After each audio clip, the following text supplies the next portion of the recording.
Hello, Jimmy Craig here, face for radio and voice for silent movies. Tonight, we're in the basement, we're in the dungeon, we're in the jail cell. We've broken a lot of chains, but we're still chained up. Tonight, we're going to break the chains of love. We can do this together. Loving somebody is real easy. It's not always throwing money at somebody or giving them something of monetary value. A lot of times we think about love and we think about that.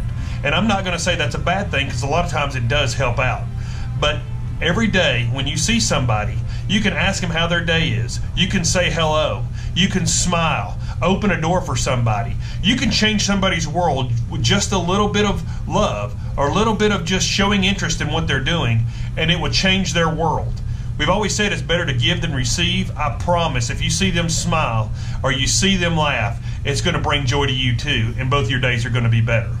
But let's also talk about the church. Church, are we loving everybody in our community? From the homeless people all the way down to somebody that's walking on Wall Street, from the drug dealers and everybody else that's in the world. Are we welcoming everybody into our church? And now, I'm not saying that you should sit there and let somebody sell drugs at your church, but they need to hear the gospel too. Jesus was out in the world. He was in the world, but he wasn't of the world. We've got to love everybody. I'm going to leave you with this. There was a homeless man.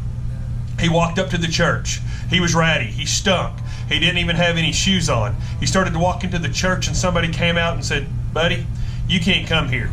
You need to get dressed up, cleaned up, and fixed up before you come. Matter of fact, you need to ask God what to wear to this church before you come back." So the gentleman left. He came back the next week, and he was even worse than before. Same person came outside, talked to him, and said, "I told you need to get cleaned up before you come back." And they said, "Yes, sir." And they said, "Didn't I tell you to ask God what to wear to this church?" And the homeless guy said, "Yes, sir." He said, "What did God say?" The homeless man said, "Well, God said he didn't know what to wear to this church because he's never been here." Love people, Jimmy Craig. Thank you.